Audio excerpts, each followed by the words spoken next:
in a less morally murky time, it was called war profiteering. Cutting corners, padding contracts, stealing. Businesses can make more money while American soldiers were shortchanged, undermined, undersupplied, their life and limb put at risk as a result. In our third story in the countdown, a senator named Harry Truman made a name for himself investigating just such misconduct during World War II. General Marshall later told him that his committee was worth 2 divisions to the war effort. Back then, war profiteers were run out of town. Today, it appears they run the town.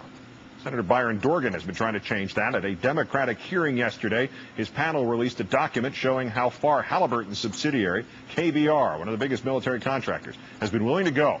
One of its truckers who survived the convoy massacre in Iraq was sent a KBR form to sign that said, in quote, in consideration for the application for a Defense of Freedom Medal, I hereby release, acquit, and discharge KBR with respect to and from any and all claims I may have against any of them. In layman's terms, promise not to sue us, then you get your government medal. It made KBR Halliburton our worst persons in the world yesterday, but that's a mild outrage compared to some of what else goes on in the field. Documentary filmmaker Robert Greenwald has been chronicling the human toll of corporate war profiteering. His new film is called Iraq for Sale, The War Profiteers. It's just played at select screenings around the country. You can order it now at iraqforsale.org. Mr. Greenwald, good evening. Good evening. As you point out in the film, never have so many military functions been turned over to private companies. We already know it's made it more and not less expensive, but does it have any direct effect on people in the military? It's actually having quite a terrible effect of people in the military. These profiteers, these corporations that are making millions and billions, are hurting the morale, because one thing we never think about, and I didn't realize till I started working on the film, military is working right next to somebody who's getting paid 3 and 4 times the amount to do the exact same job. And that's devastating to the troops, the men and women in the Army, and how they are trying to do their job, and yet see these private folks getting more and more money because the corporations are profiting as a result of that.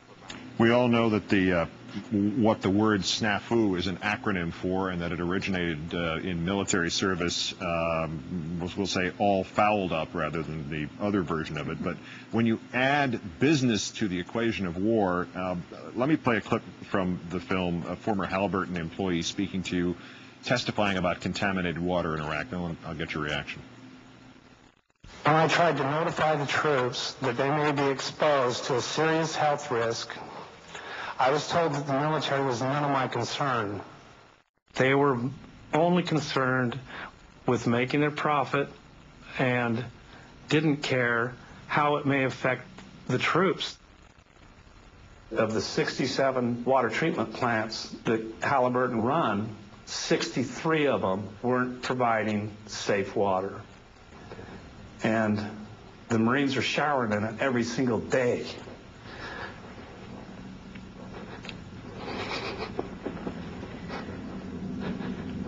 Sorry.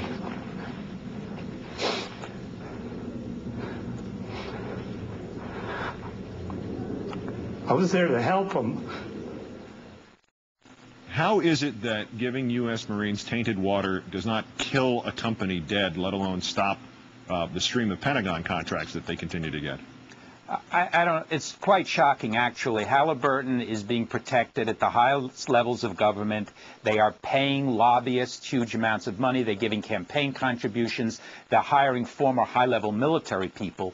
But David Lazar has made over $100 million, the head of Halliburton, since this war began. That is an obscenity. That should not be allowed to go on, and it should be illegal. You mentioned him. You mentioned the lobbyists. Give me some specifics, connections that the companies have politically.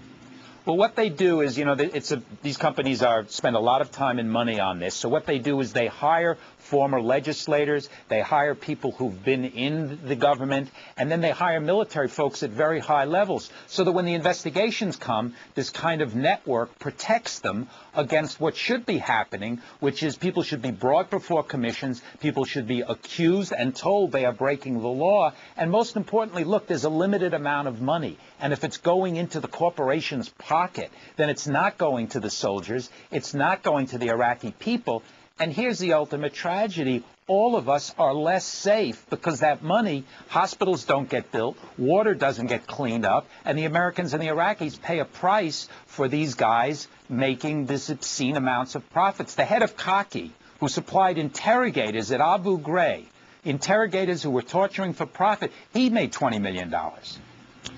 Last point on this, we hear a lot towards the fall elections, Democratic investigations, what that will do to the country, a lot of scare tactics from the party in power currently. If the Democrats did take over Congress, or at least the House, what would change in terms of war profiteers, if anything? Well, Henry Waxman, who's been an absolute hero on this issue, would have subpoena powers. He would call people before him, and he would get to the bottom of it. That's what you do in a democracy. You investigate, and you find out where there's corruption, you find out where there's profiteering, and you make sure there's hell to pay for it, and that people go to jail for it, and that if laws have been broken, there are consequences. Right now, there are absolutely no consequences for these profiteers who are acting in a treasonous fashion. As Harry Truman did, a Democrat during a Democratic administration. Absolutely. Robert Greenwald, the documentary is Iraq for Sale. We thank you for your time tonight, sir. Thank you.